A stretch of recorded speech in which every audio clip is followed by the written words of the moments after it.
Bonjour, je m'appelle Morgane Catoire. J'accueille les entrepreneurs et les dirigeants pour parler des dessous de leur carrière. L'intention de ce podcast, c'est de parler de l'impact d'une carrière sur le premier cercle de relations et comment on deal avec la solitude de l'entrepreneur. La phase B du succès, le podcast qui parle de la face cachée de l'entrepreneuriat. Aujourd'hui, on est avec Sandrine Godefroy-Evangelista. Alors, je suis très heureuse de t'accueillir.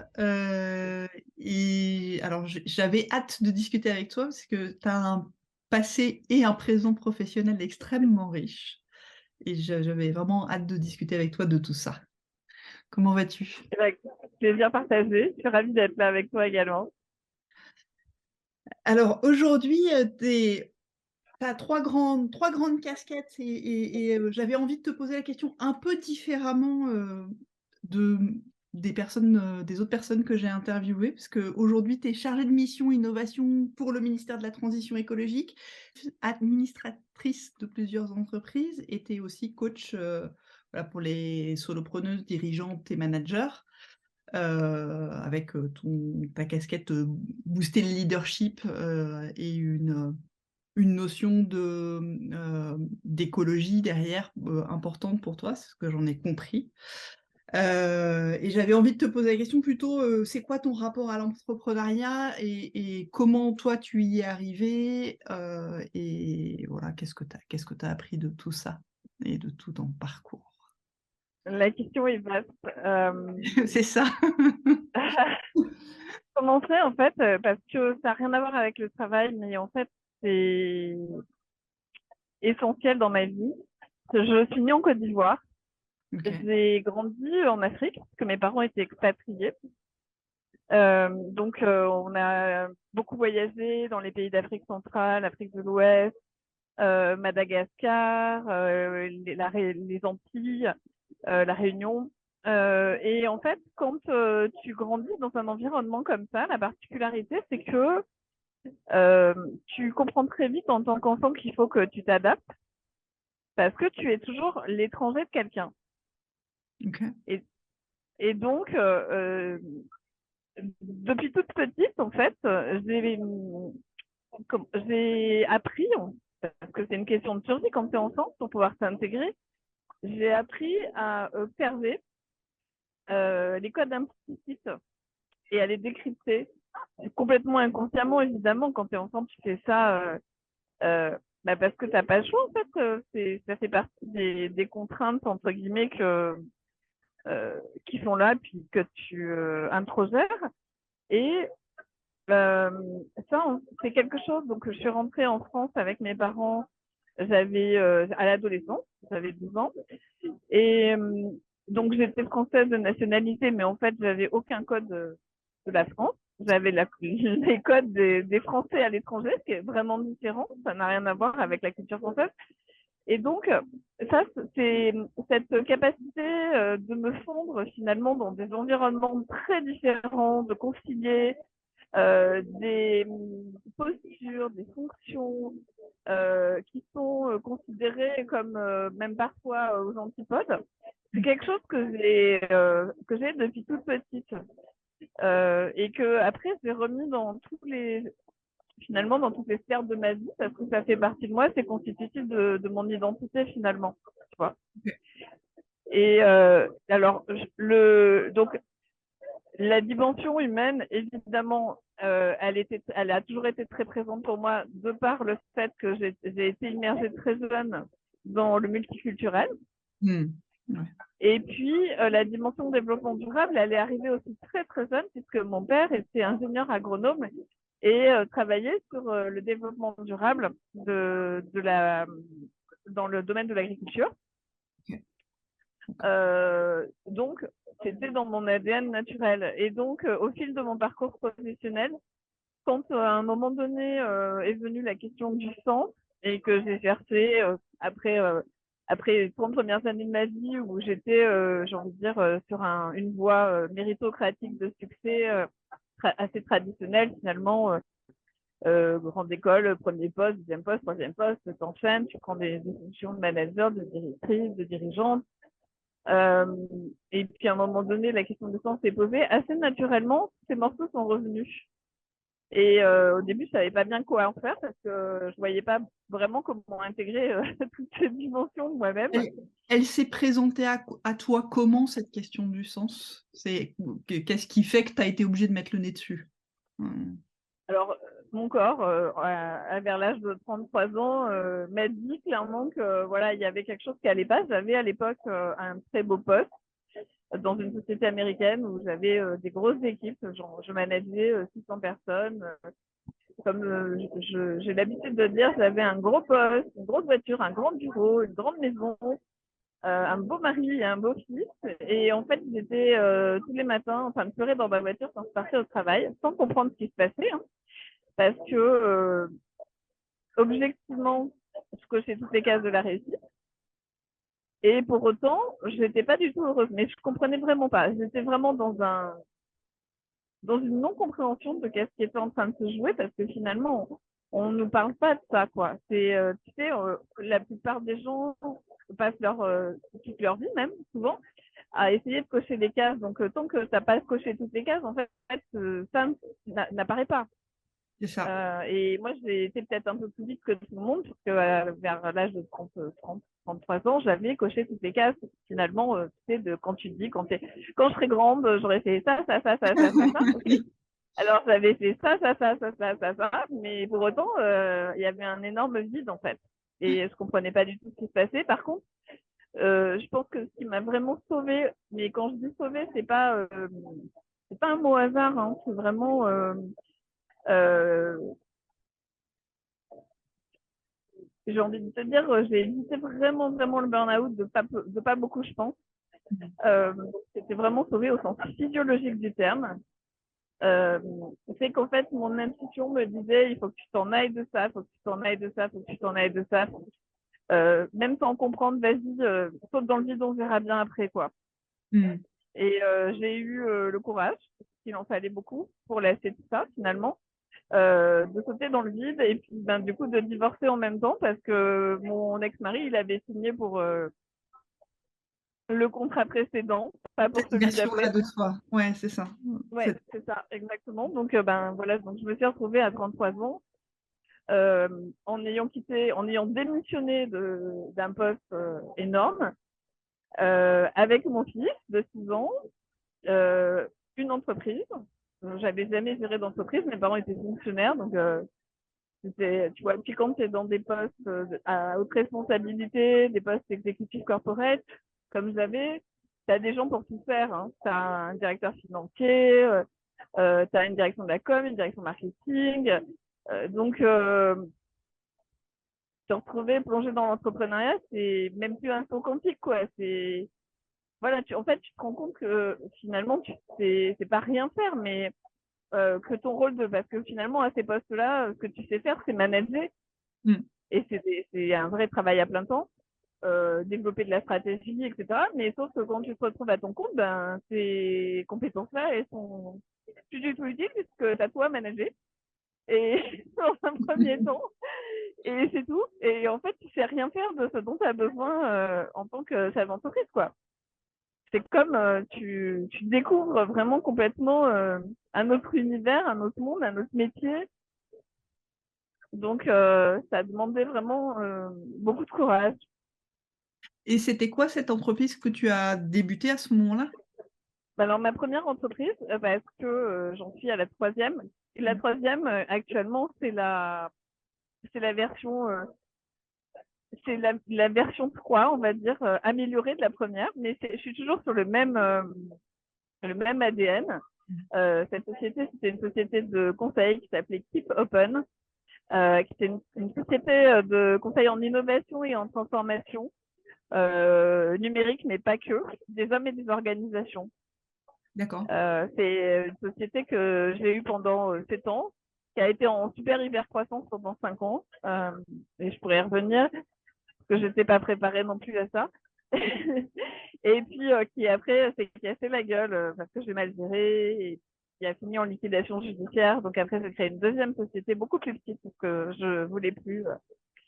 J'étais J'étais abîmée en fait par cette première expérience. Donc ma seconde entreprise, c'était une auto-entreprise. Et puis en 2021, j'étais à nouveau prête à changer d'échelle, donc j'ai recréé une troisième entreprise qui est une société à mission qui est Leaders for GoPlanet, dont je suis aujourd'hui présidente et fondatrice.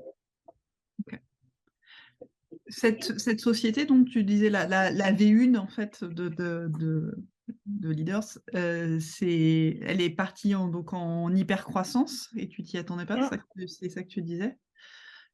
Il s'est passé quoi? Comment t'as géré cette hypercroissance? Parce que je sais que pour le coup, c'est des vraies questions d'entrepreneurs. C'est comment on fait pour grandir? Il y a plein de gens qui sont, oui, il faut scaler, machin. Ouais. Et que quand tu prends ça, quand ça t'arrive, c'est pas si simple que ça, même si c'est encore des marqueurs de la réussite, à Mais gérer en un. fait, j'ai fait de mon mieux. J'ai envie de te dire, tu sais, tu sautes dans la marmite et puis après, tu vois si le parachute s'ouvre ou pas. En fait, enfin, j'ai vraiment, avec le recul, je me dis que je referais pas comme ça aujourd'hui, mais à l'époque, c'est passé. Puis, en fait, c'est bien parce que si j'avais su, je suis pas sûre que j'y serais allée. Je Ouais. me serais pris un tel flip avant de sauter que, bon, voilà, c'est un peu toujours, je fonctionne un peu toujours comme ça dans la vie, c'est que je me lance dans un truc, puis après, je me rends compte que c'est énorme. Et puis après, je me dis, oh mon Dieu, je vais jamais y arriver. Puis, ben, en même temps, je me suis engagée, donc voilà, je vais continuer, puis on verra bien où ça emmène. Puis tu apprends sur la route, en fait. Hein. Mm. Tu apprends en faisant, et puis tu vas chercher les compétences, les personnes, voilà, etc.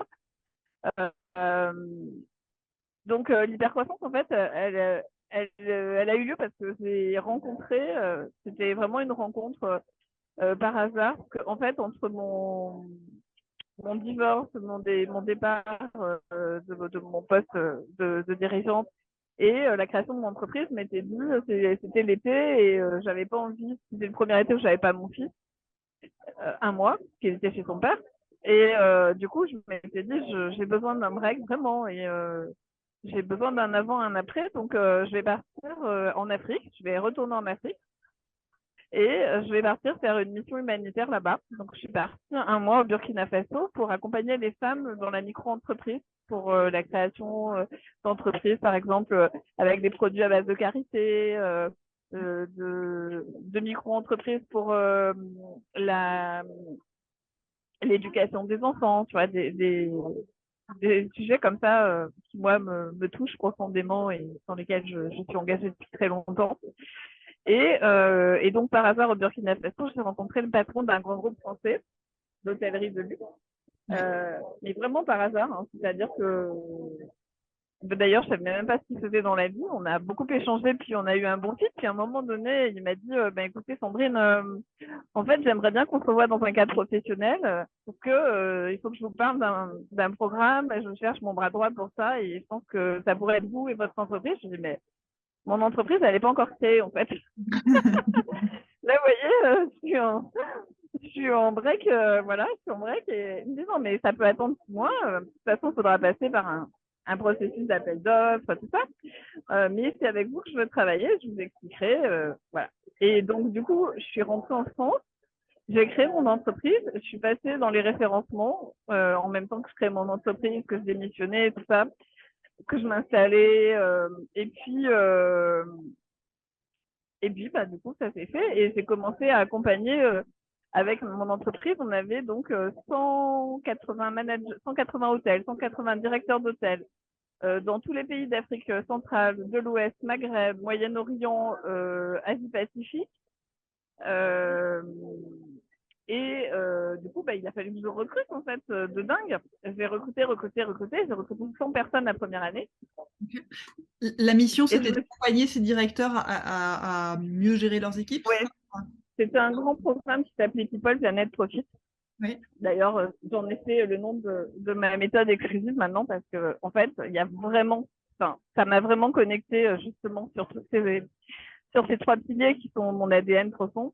Mm. Et l'objectif, c'était de déployer ce grand programme à l'échelle de plusieurs continents, mais pas avec une approche de chefferie de projet, mais avec une approche de coaching des dirigeants des équipes et une approche de la transformation par la prise de conscience. Exemple concret, Quand tu travailles au Burkina Faso dans un hôtel de luxe avec des robinets en or et que c'est le pays le 172e le plus pauvre sur 174 au monde, et que tu dois expliquer à tes collaborateurs que les fleurs, elles sont fanées, que donc il faut changer les fleurs dans le vase parce que tu es dans un hôtel de luxe, ça crée comme un bug au niveau de la compréhension culturelle, en fait. Euh, Tu vois, des personnes qui comprennent pas en quoi c'est un drame que tes fleurs elles soient fanées dans un hôtel de luxe parce que globalement, pour venir travailler, elles ont dû se mettre avec des bottes, des grandes bottes et tout parce que il pleut et qu'il y a des rues ruissellent debout et que déjà c'est un miracle d'arriver à travailler. Mm. Euh, et donc, si tu veux, il y a un décalage mais qui est intersidéral entre l'attendu professionnel et la culture des personnes et du pays. Oui. Et donc, en fait, l'objet, c'était d'aller travailler sur ce gap-là. Par exemple, au Burkina Faso, je reste sur le Burkina, ça a été le premier pays où on a mis en place ce qui est maintenant partout dans les hôtels, c'est-à-dire la petite carte que tu as dans la chambre qui te dit est-ce que vous voulez qu'on lave vos serviettes ou pas, etc. On a fait ça sur l'économie d'eau, sur l'économie d'énergie. On a mis en place beaucoup de partenariats justement avec une partie des femmes que j'avais coachées dans les micro-entreprises pour que dans les hôtels, il y ait des produits locaux, Mm. qui soient que les enfin pas les invendus, mais la nourriture qui n'est pas utilisée, au lieu qu'elle soit jetée, elle soit donnée à des associations locales. Enfin, tu vois, créer en fait ces ponts. Intégrer, intégrer la culture du luxe dans l'ancrage local. Exactement. L'ancrer sur le plan du territoire, du pays, et y ajouter une dimension d'impact au sens pouvoir se dire que effectivement, tu veux. Donc là, je te parle, on est en 2005. Hein, donc en 2005, en France et en Europe, on est encore très très loin de la vision de la transition écologique et énergétique. Mais en Afrique, on y est, quoi. C'est-à-dire que l'eau, c'est une denrée rare, l'électricité aussi. Tu as 74% des gens qui n'ont pas l'électricité au Burkina Faso à cette époque. Donc, si tu veux, quand on commence à travailler les notions d'acculturation au pays, forcément, on touche du doigt l'impact de fait, parce que on n'est pas dans un pays riche et donc on est directement aujourd'hui ce qu'on appellerait la transition écologique ou énergétique, on est directement plongé dedans, Mm. en train de chercher comment on relie une vision stratégique d'un grand groupe euh, avec du sens pour les collaborateurs et avec une culture et un pays pour que tout ça soit relie à la fois donc les gens, la planète et le profit. Parce qu'à un moment donné, en fait, on a fait beaucoup d'économies et ça a été aussi très bénéfique pour l'entreprise. Et moi, j'aime bien cette notion de justement pas opposer et de trouver dans ce genre de contexte que j'ai adoré, c'était justement de trouver des éléments de cohésion et de rassemblement, alors qu'a priori, tu pourrais te dire, et plein de gens l'ont pensé comme ça, oui, mais c'est indécent, une entreprise qui est dans un pays avec autant de pauvreté et qui a autant de richesses, etc. Moi, je crois que si cette entreprise a vu son rôle sociétal de soutenir l'économie locale, etc., elle a tout à fait sa place, bien au contraire. Mais effectivement, il y a tout un travail d'acculturation, d'ancrage territorial et culturel. Euh, et c'est ça que j'accompagnais. Alors, je n'étais pas toute seule, hein, il y avait tous les membres de mon cabinet qui étaient, moi, je travaillais plutôt sur la vision globale et stratégique, le déploiement et sur le coaching des dirigeants. Et ensuite, il y avait des équipes qui déployaient au niveau des managers, des directions de projet, etc. Ok. Et donc, Donc, ça a été juste un truc fou pendant 5 ans. Je fais le tour du monde et enfin le tour de l'Afrique, enfin, de l'Afrique et de l'Asie et la Réunion, Maurice, Madagascar. Euh, et en fait, autre point important pour moi, mon fils il était tout petit, il avait 6 ans. Donc quand j'ai commencé à négocier cette mission, je me disais ok, mais moi je ne me vois pas laisser mon petit loulou tout seul pendant X semaines. Je vais faire le tour du monde, c'est top, mais ça peut pas être au détriment de ma vie personnelle, en fait. J'ai passé un enfant pour le laisser à ses grands-parents, et puis en plus, dans la situation de séparation, etc. Et donc, on a réfléchi, on a échangé. Il voulait vraiment bosser avec moi, hein, parce que ça a été ça a été un poste qu'on a construit et une mission qu'on a vraiment construit sur mesure en co-création. Et moi, j'adore quand ça se passe comme ça. Et du coup, en fait, mon fils, je l'ai emmené avec moi partout. On a monté un projet avec son école, avec de la vidéo pour qu'il puisse assister à certains cours et qu'il soit en fait qui puisse témoigner. Il y avait tout un projet pédagogique du coup de l'école qui était monté autour de ça, qui nous suivait sur une carte.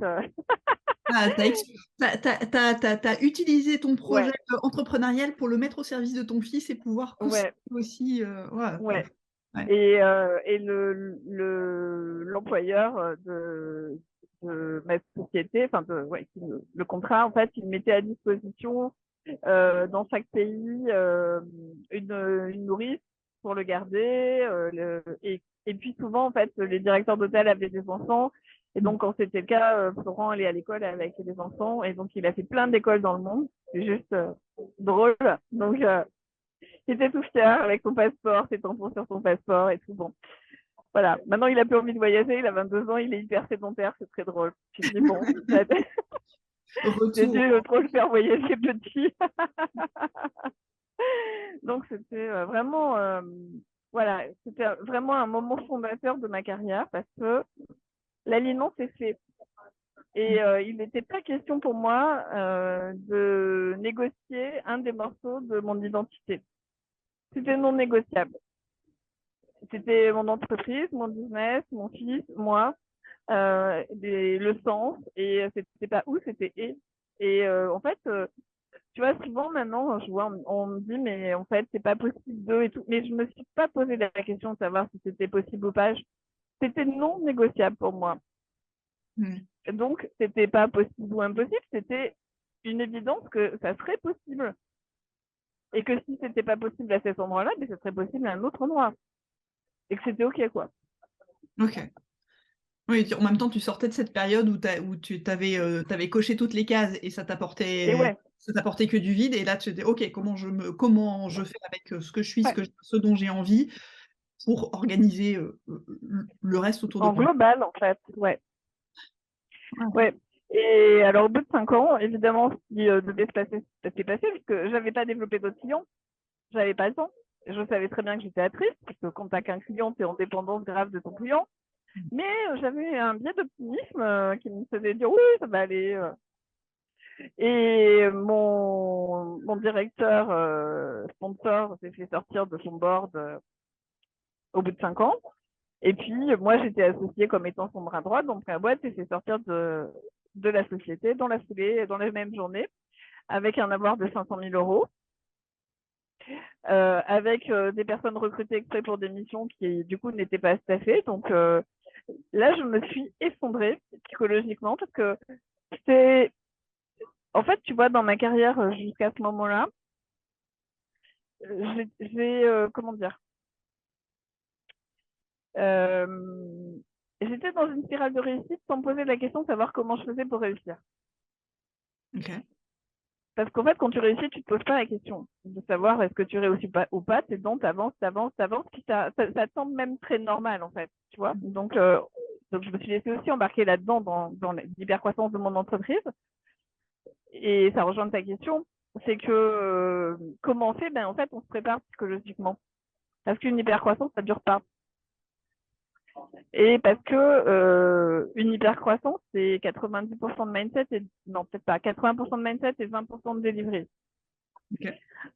Euh, et ça, moi, je n'étais pas du tout là-dedans. J'étais dans le delivery à fond. Ce qui fait que au premier obstacle, je suis partie, mais en vrille vraiment, totalement. Tu vois, par exemple, j'ai fait des erreurs de gestion, j'ai même pas pensé à appeler un avocat. Ok. Truc totalement aberrant. Mais parce que j'étais paralysée émotionnellement par l'ampleur de ce que ça signifiait, la culpabilité de devoir licencier des gens, la culpabilité de me sentir responsable d'un échec, euh, la culpabilité d'avoir eu ce biais d'optimisme et de ne pas avoir su gérer correctement et de ne pas avoir su anticiper, de ne pas avoir joué correctement à mes yeux mon rôle de chef d'entreprise. Donc, en fait, j'étais paralysée par la culpabilité. Ok. Là, c'est le moment Et par où la honte. tes émotions qui te rattrapent et qui te plaquent au sol. Ah oui. Là, je me crache, je me plaque au sol et je me reconnais même plus. C'est-à-dire qu'il y a des matins où je n'arrive même pas à sortir de mon lit, quoi. Vraiment, je suis, tu vois, si j'avais pu rentrer sous terre, dans un petit trou et que surtout personne me parle et me voit, ça aurait été bien, quoi. C'est vraiment, j'étais mais physiquement, émotionnellement paralysée, incapable d'agir. J'arrêtais pas de pleurer, j'étais dépassée par le sentiment de honte et de culpabilité. Moi qui avais toujours réussi, tu sais, c'était la honte. Je m'étais plantée, mais magistralement. Je savais pas ce que c'était de se planter, en fait. Et en plus, à cette échelle. Ouais. Donc là, je suis tombée de 10 étages, je me suis crassée au sol. Et ça a pris un petit peu de temps. Alors, j'ai quand même un caractère de guerrière, donc je ne suis pas terrassée. Mais tout en étant crachée, j'ai quand même réussi à aller chercher des investisseurs pour ouvrir mon capital. Ce moment-là où c'est hyper dur, où tu n'as qu'une envie, c'est de rentrer sous terre. Et tu es en train de me dire que tu avais quand même, à ce moment-là, trouvé l'énergie d'aller chercher des investisseurs. À ce moment-là, dans ton entourage, c'est quoi les réactions de ton entourage? Comment tu te sens par rapport à ça? Parce que c'est des moments où, alors pour le coup, pour avoir échangé avec d'autres personnes, où on a un peu tendance à se refermer et à rester justement tout seul avec son bordel. Et voilà, comment toi, tu as géré ce moment-là et quelles ont été les réactions de ton entourage? Alors, j'ai géré exactement comme ça, c'est-à-dire je me suis repliée. J'étais en incapacité de communiquer et encore moins de demander de l'aide. Euh, du coup, au lieu de demander à mon entourage du soutien, j'ai été plutôt chercher des personnes que je connaissais pas parce qu'en fait, j'avais vraiment honte. Donc, euh, et c'était pas la bonne chose à faire parce que quand tu vas chercher de l'aide à ces moments-là, en fait, tu te positionnes, que tu le veuilles ou non, en posture de victime. Même si je me suis jamais sentie victime au sens où je savais et je prends tout à fait la part de responsabilité que j'ai eue dans ce crash, si tu veux. Euh, N'empêche que à ton insu, t'attires à toi des gens qui te voient comme une victime et donc pas les bonnes personnes. Pas du tout le même état d'esprit que celui dans lequel j'ai démarré mon entreprise. Où là, j'étais dans une posture de dirigeante, tu vois, j'assumais vraiment ma posture de CEO. Et là, je faisais de mon mieux, mais à mon insu, mes émotions faisaient que j'étais pas du tout perçue de la même façon. Et Oui. que donc, j'ai pas du tout attiré les bonnes personnes. Tu vois, donc, l'ouverture du capital s'est mal passée. J'ai pas choisi du tout les bons partenaires parce que j'étais dans une urgence, parce que je cherchais à trouver une sécurité financière, à pouvoir payer les personnes que j'embauchais, à pouvoir me payer moi d'ailleurs aussi. Bon, accessoirement, à un moment, je me suis dit, il faut aussi que tu penses à toi parce que tu vois, j'avais tendance à payer les autres avant moi en fait. Moi, je me payais pas pour payer mes collaborateurs parce qu'à un moment, on va pas. Enfin, tu fais stop, on arrête. Enfin, tu peux pas continuer comme ça. Donc, ça a été un moment de solitude énorme, immense.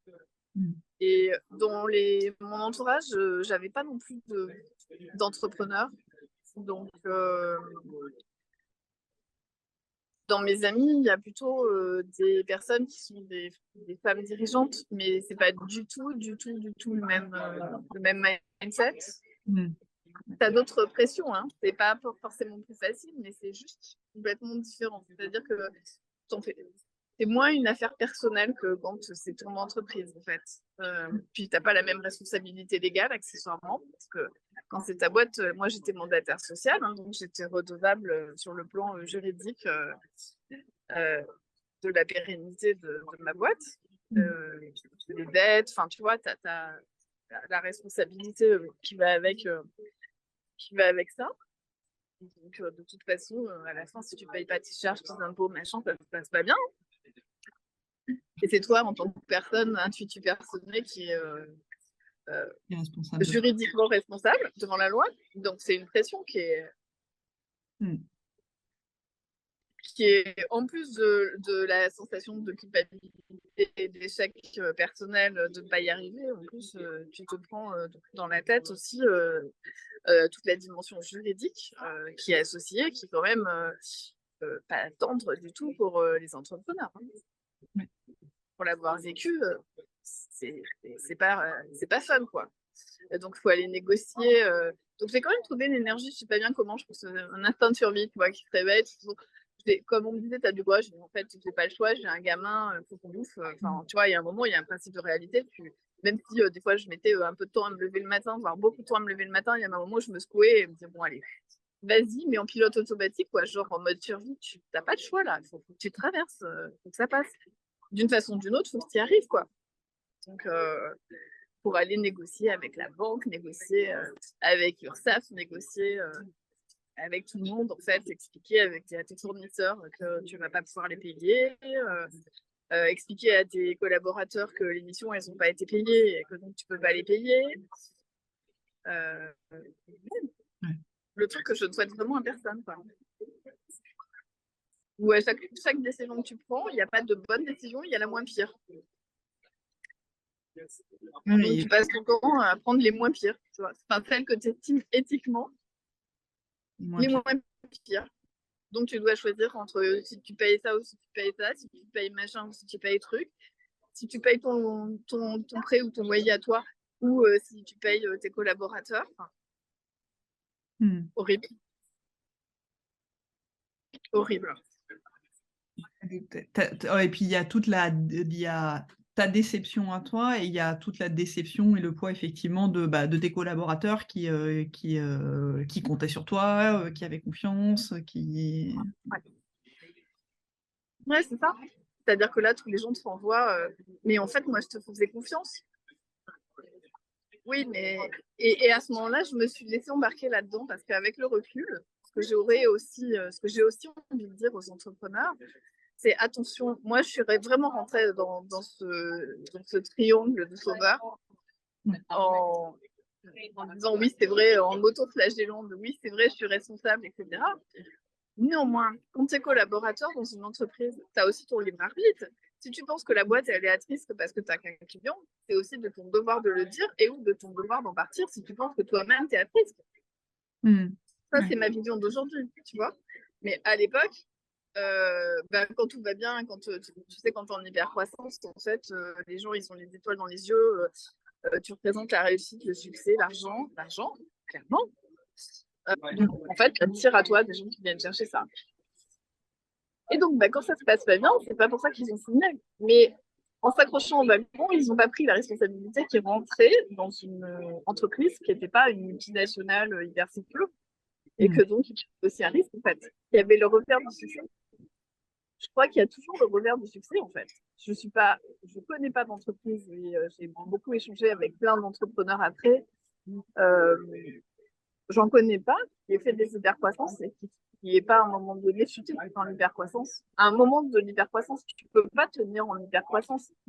Par contre, là où moi je me suis plantée, c'est que j'ai pas prévu l'après-hypercroissance. Ouais. Tu fais pas une hypercroissance non-stop pendant 10 ans, 20 ans, 30 ans, 40 ans, c'est pas vrai. Tu fais une hypercroissance, tu stabilises, voire tu fuis, tu reprends, enfin tu vois, c'est pas un truc linéaire. Donc quand tes collaborateurs embarquent dans une entreprise en hypercroissance, il y a aussi probablement, et je vais pas jouer mon rôle à ce moment-là, je prends aussi ma part de responsabilité de leur dire attention, tu t'embarques dans un truc qui risque. Je porte une partie du risque, mais tu en portes aussi une partie. Tu vois. Ok. Et donc, ce que tu disais, c'est que tu as eu quand même le courage d'aller chercher de nouveau des investisseurs et donc tu as réussi à sauver cette boîte ou tu as fini par fermer et passer à autre chose? Tu as fait comment? Pendant 2 ans, c'est ma boîte, mais en fait, je prenais vraiment plus de plaisir. J'ai pas réussi à la remettre vraiment en marche. J'ai réussi à époncher la plupart des dettes, 90% des dettes, on va dire. Ok. Mais j'étais épuisée émotionnellement, physiquement, moralement. J'avais plus envie, j'étais cassée. Il y avait un truc en moi qui était cassé, en fait.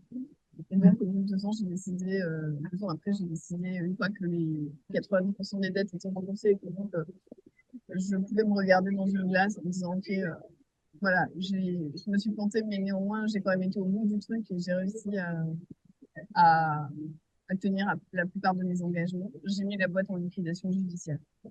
Ok. J'ai fermé. Donc, la deuxième entreprise, c'était une auto-entreprise. Je ne voulais plus d'entreprise. Et pour moi, une auto-entreprise, entre guillemets, c'est pas une vraie entreprise. Enfin, après Après ça, la première, tu vois, voilà, c'est pas du tout la même taille de truc. Et puis, j'avais juste besoin d'un véhicule pour facturer, en fait. ok. Parce que j'avais des missions en cours et parce que, voilà, mais je ne voulais plus du tout de collaborateurs. Je voulais plus ce type de responsabilité. Puis à ce moment-là, en fait, je me suis dit aussi que j'avais besoin et de sécurité et de liberté. Et donc, c'est là que j'ai repris des fonctions salariées. Et depuis, donc c'était en 2012, et depuis 2012, donc, j'ai toujours eu fonction salariée et entreprise. D'accord. Avec, depuis 2021, du coup, de nouveau une vraie entreprise.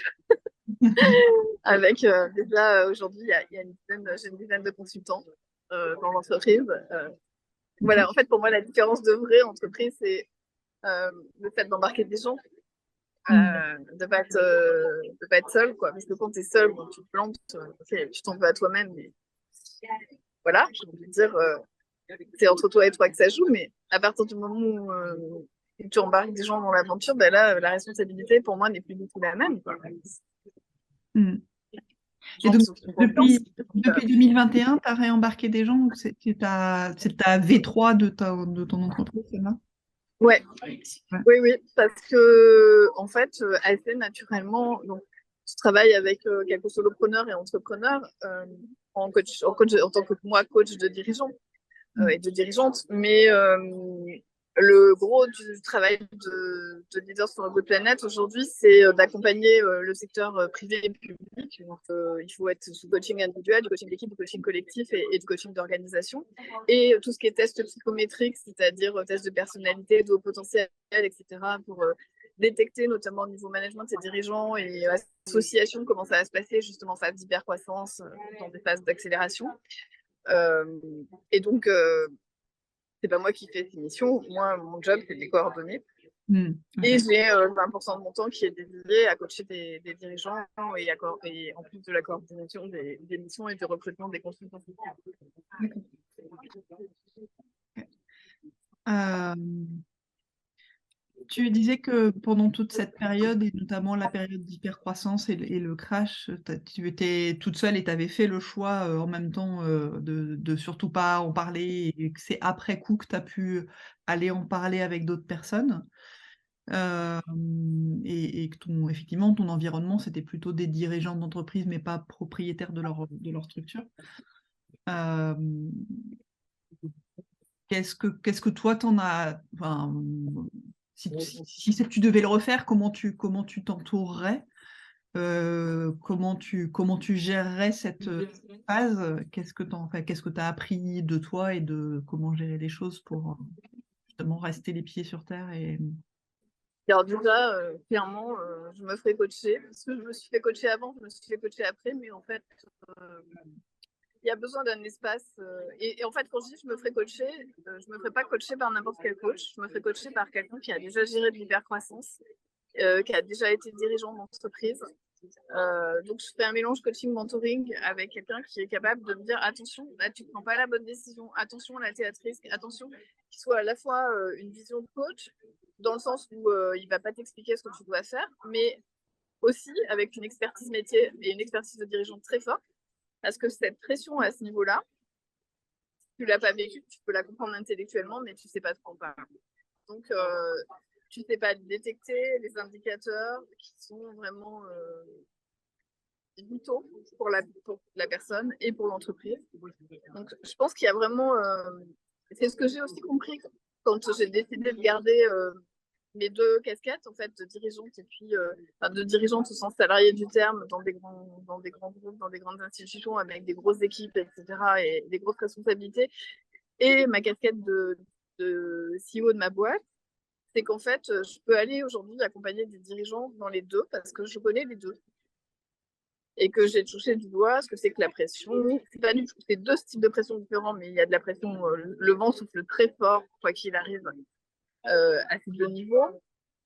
Euh, donc, je pense, en fait, déjà, avoir quelqu'un qui comprend et à qui tu peux parler et qui va avoir à la fois, qui va être bienveillant et qui va être challengeant, qui va rien laisser passer sur regarde, là, t'as pensé à ça, est-ce que t'as bagué ça, et s'il se passe ça, qu'est-ce que tu fais, tout ça. Parce que en fait, il y a quand même assez. Enfin, je me rends compte aujourd'hui, quand j'échange avec les coachs, les dirigeants et dirigeantes que j'accompagne, il y a assez peu de. Il y a beaucoup de coachs, hein, beaucoup de coachs, mais il y en a très peu qui ont cette expérience. Ouais. Très, très peu. C'est peut-être 1%, j'en sais rien. Enfin, on n'est pas nombreux. Hein. C'est même pour quand je recrute, pour trouver ce profil, je galère franchement en fait. Hein. Donc on n'est pas nombreux parce que et du coup il y a de très bons coachs, mais à ce niveau-là, c'est pas juste un coach dont tu as besoin, c'est quelqu'un qui a une vision métier, qui est aussi un mentor, c'est aussi quelqu'un qui a du réseau, qui va pouvoir à un moment donné te mettre en contact avec telle ou telle personne et pour faire grandir ton business et pour que tu ailles benchmarker ton modèle de business. Tu vois, donc c'est vraiment, j'aurais été chercher une ou plusieurs personnes euh, qui sont au niveau du dessus, sans être trop au niveau, trop, pas 10 marches au-dessus, mais 2, 3, 5 marches au-dessus de moi. Ça, c'est la première chose. Aujourd'hui, du coup, c'est ce que j'ai. Hein. C'est vraiment comme ça que j'ai construit euh, mon écosystème. Et en fait, plus exactement, j'ai une personne, enfin, j'en ai même deux sur la partie de ma fonction dirigeante salariée, qui connaît très bien le monde de la pression dirigeante salariée. Je n'ai pas trouvé quelqu'un qui avait la double casquette. En fait. Ça existe peut-être, mais je l'ai pas trouvé. Et de l'autre côté, quelqu'un qui a le profil d'entrepreneur. Ok. Ensuite, le réseau. Parce que moi, j'étais dans l'opérationnel à fond. Et tu vois, au moment où tu as des trous, ben, en fait, probablement, j'aurais pu aller trouver des missions beaucoup plus rapidement si j'avais pas lâché mon réseau toutes les années où j'ai développé. Et tu te dis, oh, mais j'ai pas le temps. En fait, c'est un très mauvais calcul parce que ton réseau, si tu l'entretiens pas, au bout de quelques années, il n'a plus aucune valeur. Ouais. Et c'est un soutien moral, c'est un soutien de business. Aujourd'hui, je suis dans plusieurs réseaux, mais le plus important pour moi, c'est International Women's Forum. C'est un réseau de femmes dirigeantes partout dans le monde. Il y a une entraide énorme. Je poste un message et j'ai 20 réponses dans l'heure, quoi. Ouais. Donc, voilà, il y en aurait forcément une qui m'aurait dit, mais prends un avocat, je te mets en contact avec machin, enfin, tu vois. Il y aurait forcément eu quelqu'un qui m'aurait alerté et ouvert les chakras sur des trucs que je ne voyais pas, quoi.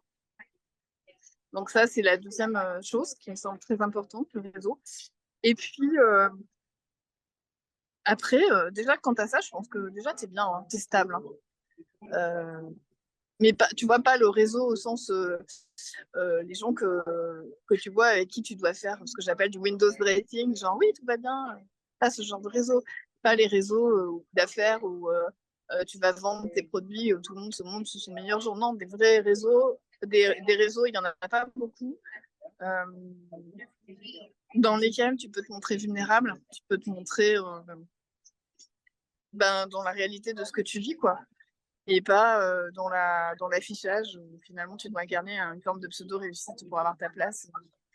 Ouais. Tu vois. Donc, c'est pas des réseaux d'affaires en fait. International Women's Forum, bon, déjà, on est accepté que par cooptation. On est toutes dirigeantes à très haut niveau. Et donc, il n'y a pas de concurrence entre nous, tu vois. Enfin, chacune a fait des carrières exceptionnelles, voilà. Et on n'est pas dans un réseau business, on est dans un réseau où on parle de nos difficultés, de nos problématiques, de notre équilibre de vie, de nos enfants, de notre vie, comment on s'organise quand on prend des postes. Enfin, voilà, c'est un vrai réseau d'entraide, mais on n'est pas là pour faire du business ensemble. Parfois, il s'avère qu'on en fait, Mais c'est pas du tout la recherche. Et si tu viens pour ça marche pas, quoi. C'est on donne et on reçoit parce que finalement, on est dans des contextes où autour de nous, même nos conjoints et tout, souvent, même s'ils sont eux-mêmes souvent à des postes importants, c'est pas leur job d'écouter nos états d'âme de femmes, de comprendre la difficulté qu'on peut avoir parfois à concilier notre vie personnelle, notre vie professionnelle, la difficulté qu'on a parce qu'on est des femmes. Tu vois, moi, typiquement, dans mes fonctions dirigeantes salariées, je suis toujours quasiment la seule femme dans les réunions au niveau des COMEX, quoi. Ça fait 20 ans que ça dure. C'est hyper compliqué à gérer. T'apprends au fil des années, mais tu vois, des fois, tu as des réflexions, des trucs, tu sais pas comment gérer. Ben, dans ces moments-là, moi, j'envoie un petit message à la communauté en disant, voilà, il s'est passé ça, comment vous auriez réagi?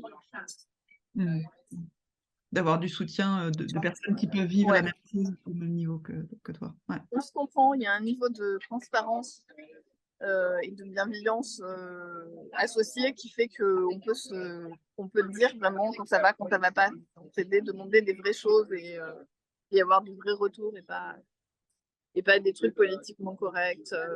Voilà. Et ça, c'est super précieux, quoi. Ouais. Ok. Parce que j'ai aussi tes proches, tu vois, mais tes proches, ben, en fait, ils sont vachement déstabilisés quand toi, tu es déstabilisé aussi. Ouais. Donc, moi, j'ai pas envie que. Bien sûr, j'en parle à mon mari, mais moi, j'aime pas mélanger ma vie personnelle et ma vie professionnelle et mes difficultés professionnelles. Ce que tu veux dire, c'est qu'à ton mari, tu peux dire ou là, c'est difficile. Par contre, aller chercher des solutions, c'est pas à lui que tu t'adresses. Tu vas t'adresser à ton réseau. Ouais. Tout à fait. Puis, lui, c'est un homme, donc déjà, il voit pas du tout les choses pareilles. Et puis, il n'a jamais créé d'entreprise. Donc, cette dimension-là, il la connaît pas, il la comprend pas. Il la respecte, mais il la comprend pas. Okay. Et puis, j'ai pas envie, en fait. J'ai envie de préserver notre relation de couple. Et donc, il n'y a pas à la polluer avec mon stress ou mes interrogations, mes trucs à cet endroit-là, en fait. Okay. Et ouais, ça marche très bien comme ça, en fait. Un choix vraiment de séparer les deux. Ouais. De ne pas polluer l'un avec l'autre. Non, parce qu'en fait, tu vois, dans ma première expérience, ce que j'ai bien vu, c'est que mon couple n'a pas tenu sur le changement, quoi. Parce que je mélangeais tout aussi. Donc, à un moment, tu signes avec une personne par rapport à la personne, par rapport à qui elle est, qui n'était pas là pour reporter ses états d'âme, les trucs, les moments où ça se crache, mais tout ça. Enfin, tu peux être là en soutien, mais ça ne doit pas être un dû. Moi, je pars du principe que mon mari, il est support s'il le souhaite, et s'il le souhaite pas, c'est OK. J'ai pas besoin de lui. Pour moi, tu es en train de mettre le doigt sur une notion qui, pour moi, est extrêmement importante et qui est une difficulté supplémentaire.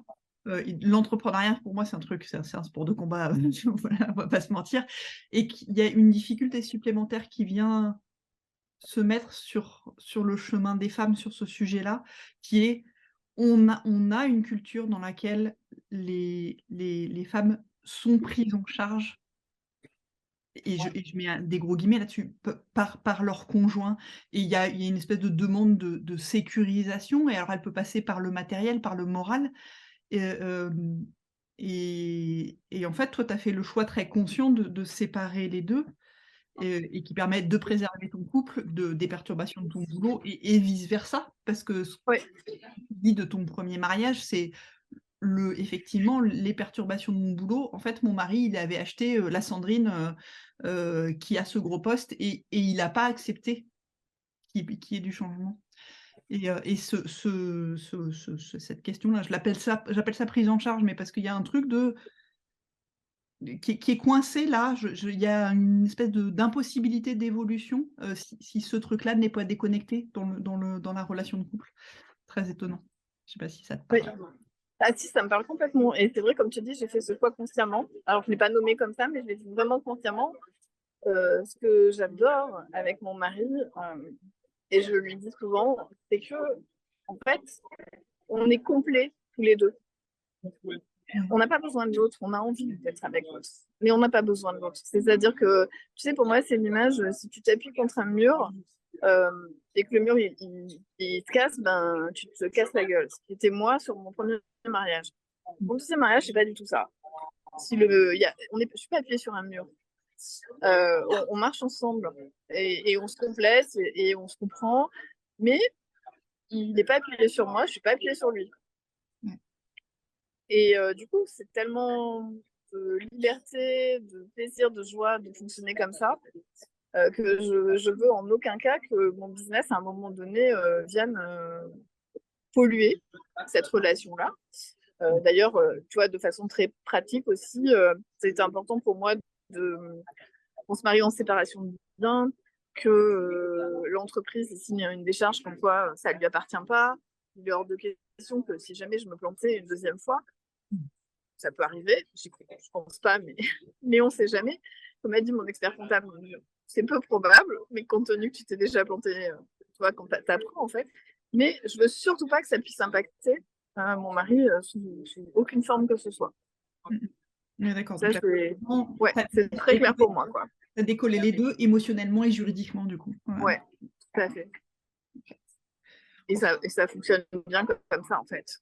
Et effectivement, ce fonctionnement-là, il donne le choix et la liberté justement d'être en relation et de choisir à chaque instant qu'est-ce qu'on fabrique ensemble et comment on le fait et qu'est-ce qu'on partage. Ouais, tout à fait.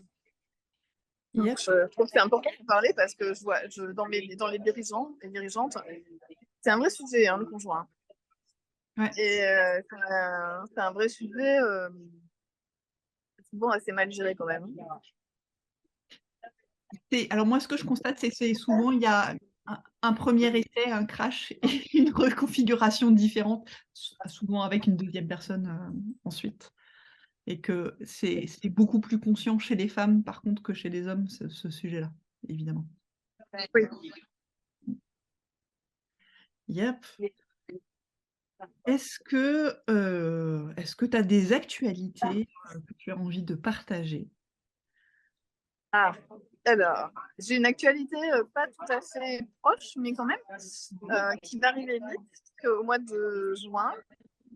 Je sors le podcast de mon livre, parce que je suis en train de finaliser l'écriture d'un livre, qui va sortir, lui, au mois de septembre, en français et en anglais, qui sera un lancement mondial, carrément.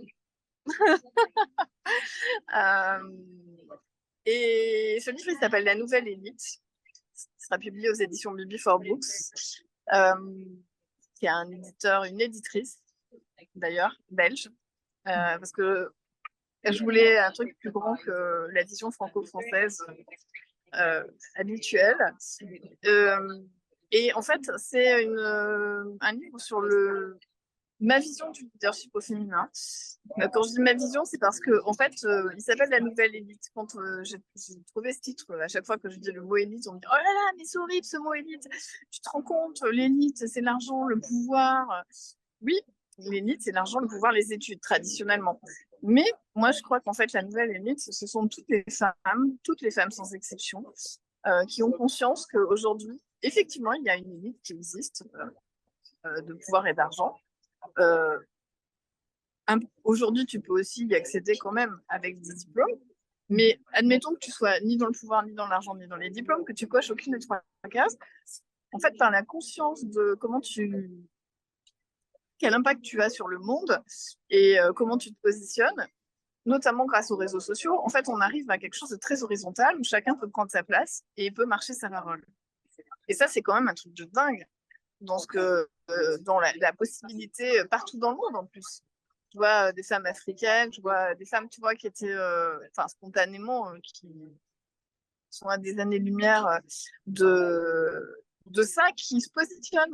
Et je trouve ça merveilleux parce que je pense qu'on est à un tournant où finalement, je ne crois pas qu'il y ait un leadership au féminin, un leadership au masculin. Je crois profondément qu'il y a un leadership point barre. Mais par contre, ce que j'observe, c'est que en tant que femme, mais qu'est-ce qu'on se met comme barrière, qu'est-ce qu'on a comme tabou, qu'est-ce qu'on a comme peur par rapport à la réussite, par rapport au succès, par rapport à l'argent. Et alors qu'on est dans une période où on n'a jamais eu autant d'espace pour pouvoir nous exprimer, notamment grâce aux réseaux sociaux qui permettent en fait de désintermédier les attributs traditionnels et les voies traditionnelles d'accession à l'élite, au pouvoir, à l'argent, à la notoriété. Tu vois, donc voilà, c'était de ça dont j'avais envie de parler, de genre, mais oh, réveillez-vous les femmes, c'est le moment. Ok. Il y a tellement de possibilités et c'est pas une question de niveau de poste ou de niveau hiérarchique.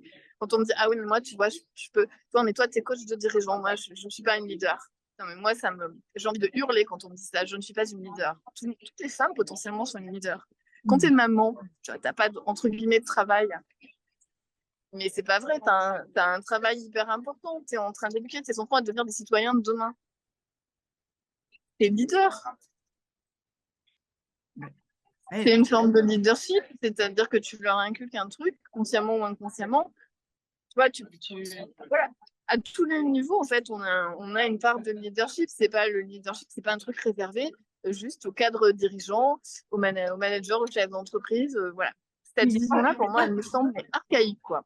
Il n'y a pas besoin d'une étiquette pour se reconnaître leader. On peut l'incarner sans avoir un label, le badge, le titre, On est d'accord. la visite. Ouais. Et c'est pire que ça, c'est-à-dire que en fait, il y a personne qui va te dire que tu es leader. C'est un moment où tu décides que tu prends ton leadership. Leader, ça veut dire se diriger. L'idée, se diriger, ça veut dire que tu te diriges pour que ta parole, quel que soit le cercle d'impact de ta parole, que ce soit dans ta famille, que ce soit dans ton village, dans ta ville, que ce soit dans tes voisins, que ce soit dans l'école de tes gamins, que ce soit à un niveau international, on s'en fout en fait. Il n'y a pas un mieux ou un moins bien. Il n'y aurait pas, dans ma vision du monde, il n'y a pas des gens plus importants que d'autres, des rôles plus importants que d'autres. Il y a des rôles qui sont complémentaires avec des responsabilités plus importantes, mais c'est pas la personne qui est plus importante, c'est la responsabilité. Ouais. Et la redevabilité qui va avec la responsabilité, parce que plus tu grandis en responsabilité, plus tu as de redevabilité.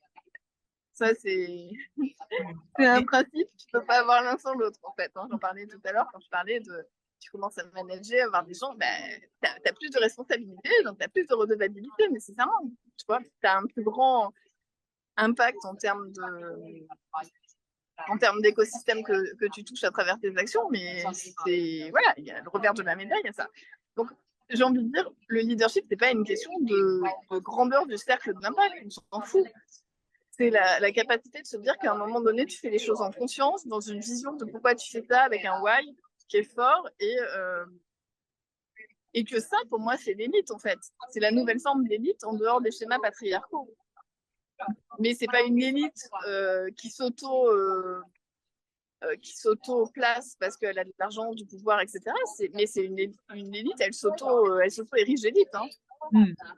Donc, à un moment donné, on a toute la responsabilité de se dire, OK, on veut que le monde y continue comme ça, ou bien on prend notre responsabilité à notre niveau de se dire, je l'influe à mon échelle. Il n'y a pas de taille d'échelle, je suis pas plus moins importante que quelqu'un d'autre.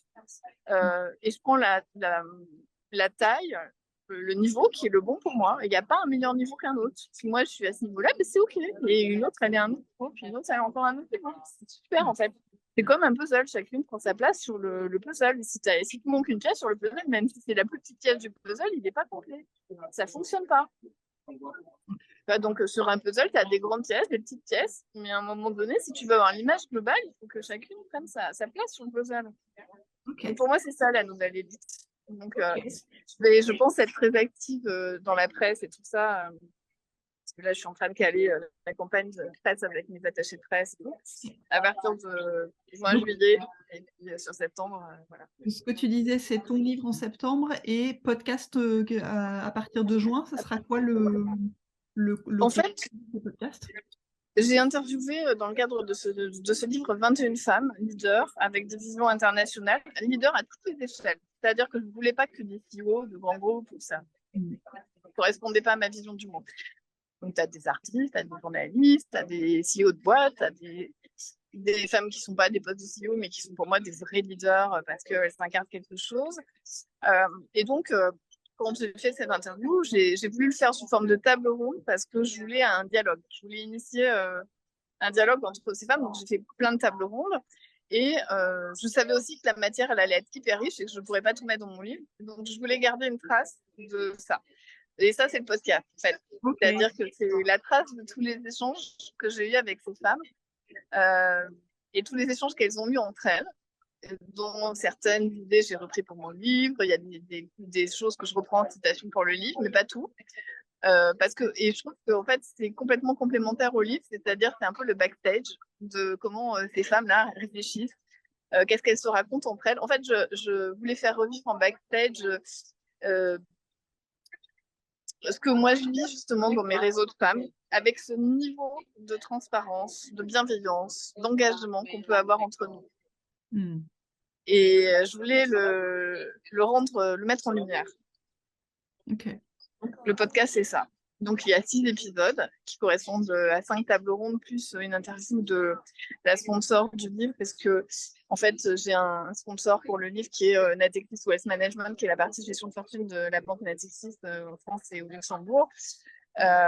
Et donc, sa directrice générale, Audrey Koenig, est hyper engagée pour la parité, les femmes dans le business, les femmes et l'argent. Enfin, Alors, il me reste 2 questions. C'est si on veut te joindre, où est-ce qu'on te trouve? Et la deuxième, c'est si tu voulais entendre quelqu'un, que je cuisine quelqu'un dans l'émission, qui tu aimerais entendre? alors, la première question, donc le plus simple, donc sur LinkedIn, mais le plus simple, c'est mon site internet, donc www.leaders au pluriel for-planet.com, Ok. qui renvoie vers mes agendas, la possibilité de me contacter, les membres de mon équipe. Enfin voilà, il est très complet, il est vraiment à jour et il y a tout. Évidemment, LinkedIn. Et la personne que j'aimerais bien écouter sur le sujet, c'est Frédéric Mazella, c'est l'un des cofondateurs du Blablacar. D'accord. J'adorerais l'écouter et aussi avoir le côté revers de la médaille de son parcours parce que je pense et je sais qu'il a eu aussi ce genre de réflexion dans son parcours de vie et qu'il a eu aussi ses envois Blablacar, une grande réussite, licorne française valorisée à X milliards d'euros. Ouais, derrière, il y a une personne. Ok. Merci beaucoup de ton partage et de ce que tu nous as apporté par ton témoignage. Merci à toi, Morgane, pour ton invitation. Avec plaisir. À bientôt. Vous venez d'écouter la phase B du succès. Laissez-moi vos commentaires sur la page et retrouvez-moi sur LinkedIn ou sur mon site internet morgane-catoire.fr.